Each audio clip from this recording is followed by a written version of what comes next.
Hello everyone, welcome back to Vidyalaya. इस video में सीखने वाले हैं कि आपका ट्रिग्नोमेट्रिक इक्वेशंस को किस तरह से सॉल्व करते हैं। ठीक है, चलिए स्टार्ट करेंगे। तो सबसे पहले तो आप ये समझ लो कि ट्रिग्नोमेट्रिक जो इक्वेशंस होती है वो क्या होती है, कौन होती है। ठीक, ट्रिग्नोमेट्रिक इक्वेशंस। तो पहले तो आप समझते हैं कि इक्वेशन किसे कहते हैं। इक्वेशन का मतलब हो गया जहां पे आपका इक्वल टू वाला जो साइन है उसका इन्वॉल्वमेंट। सिंपली अगर मैं कहूँ 2x plus Y is equal to 0, तो ये आपका क्या बन गई, एक इक्वेशन बन गई है ना। यानी कि जब दो चीजें आपस में इक्वल हो गई तो उस तरह की चीज को हम क्या कह देते हैं, इक्वेशन कह देते हैं। डन।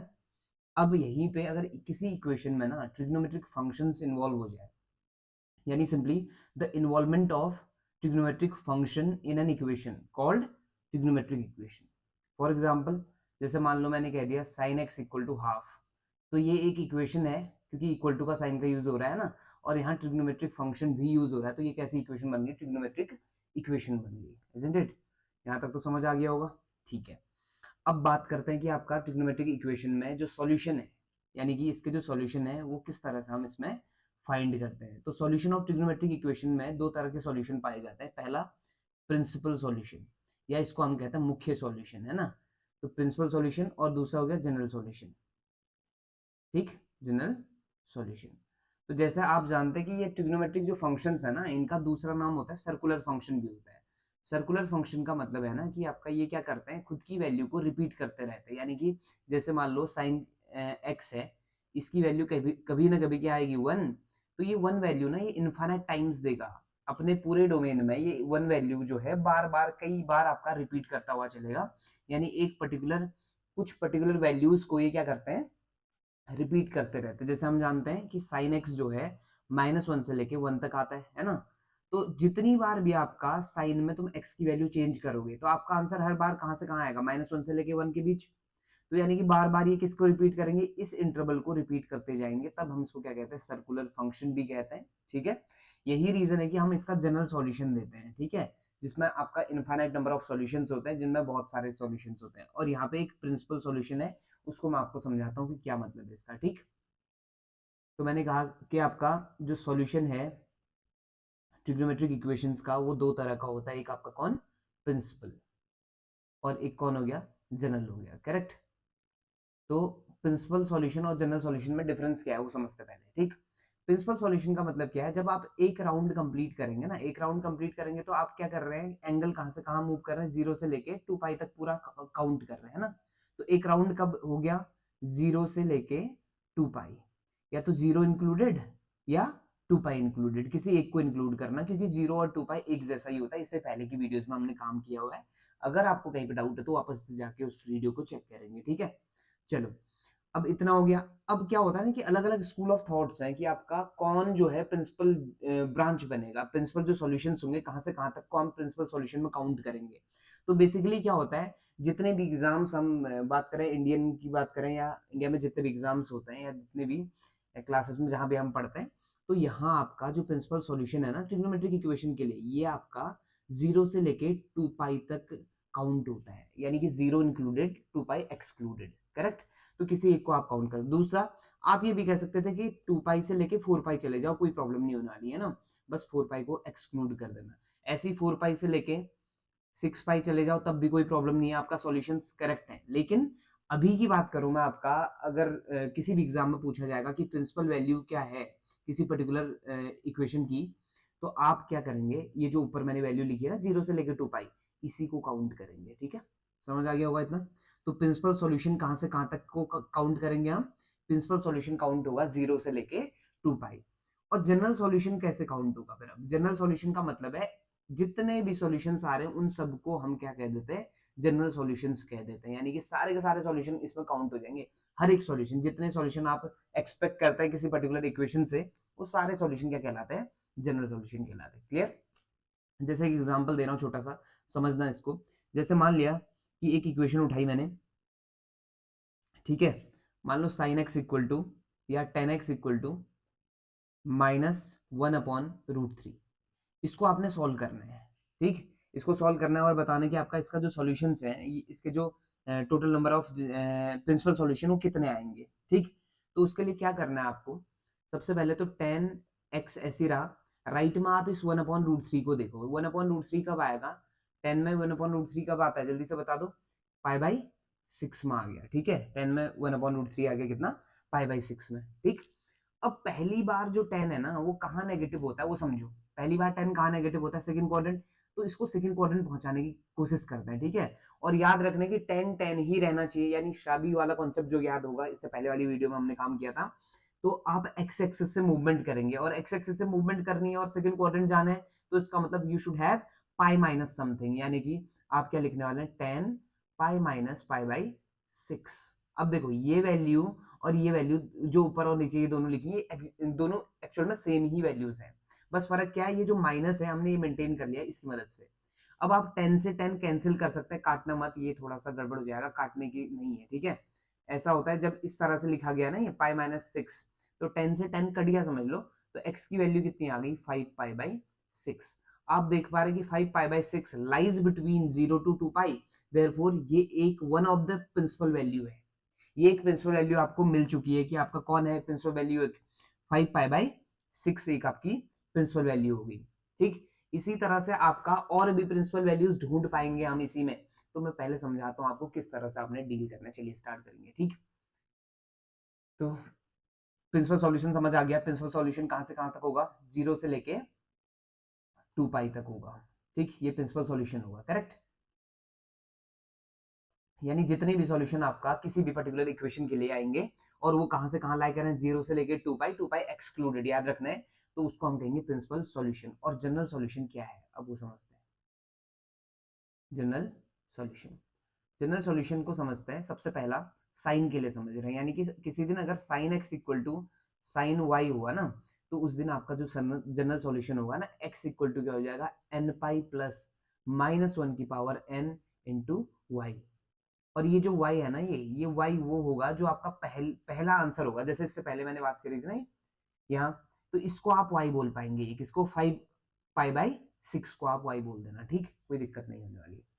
चलो मैं भी समझाऊंगा, क्वेश्चन में समझाऊंगा, आप टेंशन मत लो, ठीक है। तो इस तरह की सिचुएशन अगर आती है जनरल सॉल्यूशन में, तो साइन के केस में sine X equal to something दिखता है आपको, तो ये जनरल सॉल्यूशन हो गया। और जहां n पता है क्या है, n आपका z है, z का मतलब है इंटीजर्स को बिलोंग करेगा, आप नेगेटिव पॉजिटिव जीरो कुछ भी वैल्यू ले सकते हैं, लेकिन कंप्लीट नंबर आपको एक्सेप्ट करना पड़ेगा, ठीक है। सेकंड चीज, अगर आपका cos x equal to cos y वाला कॉन्सेप्ट आ जाता है, तो ऐसे केस में आपका जो जनरल सॉल्यूशन होगा, x इक्वल टू क्या देगा पता है, 2nπ plus 2nπ plus minus Y, ये आपका कॉस के लिए आ जाएगा, ठीक, 2nπ प्लस माइनस वाई आ जाएगा कॉस के केस में, और अगेन n बिलोंग्स टू कहाँ, z। यहाँ तक समझ आ रहा है, ठीक।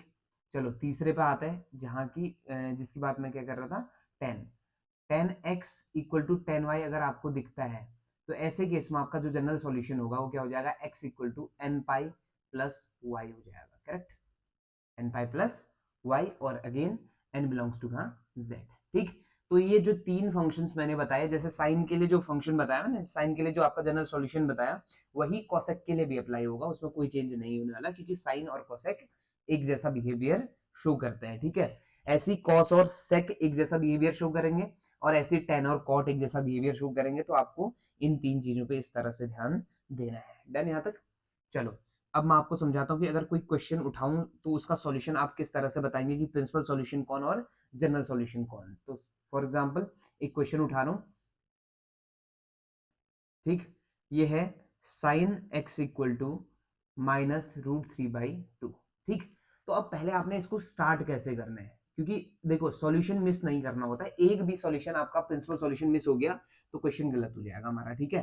तो इस चीज को समझना, तो साइन एक्स इक्वल टू क्या लिखना आपने, पहले माइनस ऐसे ही छोड़ो, इसको देखो बस, √3/2 को देखो, तो √3/2 जो है ना, ये आपका कब देता है साइन में वैल्यू, √3/2 कब आती है, जब आपका साइन π/3 होगा, इजंट इट। अब आपने ये माइनस को बैलेंस करना है, तो याद रखना कि माइनस को बैलेंस करने का तरीका क्या है, पहली बार ये जो है नेगेटिव के साथ कब डील करता है, पहली बार नेगेटिव कब होता है साइन, यहाँ देखना, यहाँ पॉजिटिव रहता है साइन फर्स्ट क्वाड्रेंट में, सेकंड में भी प्लस रहता है, यहाँ नेगेटिव हो जाता है। और नेगेटिव के साथ पहली बार नेगेटिव के साथ ये जो इंटरेक्शन हो गया वो तो बात अलग है, लेकिन मूवमेंट कहां से होनी है, कभी भी वाई एक्सिस से मूव नहीं करनी, मूव कहां से करना है, सिर्फ एक्स एक्सिस से। तो एक्स एक्सिस से मूव करते टाइम आपको क्या चाहिए, पाई प्लस समथिंग, तो आपने क्या लिखना पड़ेगा ना, जो ये ऊपर लिखा हुआ है इसी चीज को आपने ऐसे लिख दो, ये साइन पाई प्लस π/3 लिखोगे तो ये आपका माइनस बैलेंस हो गया, बात एक ये भी। अब देखो अंदर सॉल्व कर लो, साइन ऐसे रहा, अंदर आप सॉल्व करेंगे तो ये बन गया 4π/3 बन गया, और लेफ्ट में आप देख पा रहे हैं ये आपका आ गया साइन x। अब ये सिचुएशन किस तरह की है, अगर आपने ध्यान दिया था ना थोड़ी देर पहले, तो मैंने बताया कि आपका sine x equal to sine y type की सिचुएशन जब भी आएगी तो आपका जो जनरल सॉल्यूशन होगा वो क्या होगा, x equal to N pi plus -1 to the power n into y आपका जनरल सॉल्यूशन होगा। तो y की जगह यहाँ कौन है, आप 4π/3 है, isn't it? तो x इक्वल टू क्या आ जाएगा, n pi plus -1 to the power n into 4π/3, ये आपका जनरल सॉल्यूशन हो गया। ठीक है, हो गया जी, ये जनरल सॉल्यूशन हो गया। ठीक है, ये जनरल स्टडी नहीं है जी, ये आपका जनरल सॉल्यूशन में आ गया। अब अगर मान लो आपको प्रिंसिपल सॉल्यूशंस ढूंढने हो इसके, तो प्रिंसिपल सॉल्यूशन ढूंढ लेते हैं फिर। तो प्रिंसिपल सॉल्यूशन पहला क्या हो जाएगा, n इक्वल टू 0 पुट कर दो। ठीक है, n इक्वल टू जैसे ही आप इसमें 0 पुट करेंगे तो आपको क्या मिलने वाला है, x इक्वल टू 0 और -1 की पावर 0 1 दे देगा, तो ये क्या आ जाएगा 4π/3। तो 4π/3 क्या 0 से लेके 2 पाई के बीच है या नहीं है वो समझ लो आप बस। कैसे पता चलेगा आपको 0 से लेके 2 पाई है नहीं है, ये देखो आपका डिनोमिनेटर कितना है 3, ऊपर न्यूमरेटर कितना है 4, तो 3 का ट्वाइस कितना होता है 6। अगर न्यूमरेटर 6 या 6 से छोटा है, अगर न्यूमरेटर 6 से छोटा है ना, पाई के इंक्लूडेड पाई, तो 6 से अगर छोटा होगा तो तय है कि वो आपका क्या है 2 पाई से छोटा है और 0 से बड़ा है। क्यों 0 से बड़ा, इसलिए पॉजिटिव साइन है वो तो तय है। ठीक, तो याद रखना आपने कि डिनोमिनेटर का ट्वाइस से छोटा होना चाहिए, बस इतना समझ लो। तो इस बार ये है, तो इसका मतलब पहला सॉल्यूशन कौन आ जाएगा, 4π/3 आ जाएगा प्रिंसिपल में। ठीक है, दूसरा सॉल्यूशन ढूंढ लेते हैं, n इक्वल टू क्या पुट कर दो, 1 पुट करोगे तो आपको क्या दिखने वाला है, पाई -1 की पावर 1 क्या होता है 1 ही रहा, तो ये आपका पाई -4π/3, तो ये -π/3 आ गया, ये रिजेक्ट हो जाएगा। क्यों रिजेक्ट हो जाएगा जी, रिजेक्ट इसलिए होगा क्योंकि ये 0 से छोटा हो गया, गड़बड़ हो जाएगी। ठीक, अब अगले में आ जाओ। अब n इक्वल टू क्या पुट करो, मान लो आपने n इक्वल टू 2 पुट किया, तो ये क्या बन जाएगा पता है, 2 पाई प्लस 4π/3, तो ये तो ज्यादा हो जाएगा ना, समझ आया? तो ये भी प्रिंसिपल वैल्यू से क्या बाहर चला गया, क्यों 2 पाई प्लस हो गया है, हमें तो आपको पता है कि 2 पाई से छोटा होना चाहिए था। ठीक, -1 रखो जरा, देखते हैं -1 में, तो माइनस पाई ऐसे रहा, और -1 रखोगे तो ये माइनस कितना 4π/3 ही रहेगा। ठीक, तो ये फिर से नेगेटिव आ जाएगा, तो यहाँ आपका जो प्रिंसिपल सॉल्यूशन है वो सिर्फ क्या हो पा रहा है 4π/3, एक ही प्रिंसिपल सॉल्यूशन है, बाकी सारे जो सॉल्यूशंस हैं वो 0 से छोटे हैं या 2 पाई से बड़े हैं। तो इस तरह से आपने सिचुएशन को डील करना है कि कौन प्रिंसिपल कौन जनरल। ठीक है, क्लियर हो गया इतना, डन। चलो अब एक क्वेश्चन और करते हैं तो आपको थोड़ा क्लियर हो, चीजों को और क्लियरली समझ आए। ठीक है, चलो जी आ जाओ फिर जल्दी से क्वेश्चन उठाते हैं एक।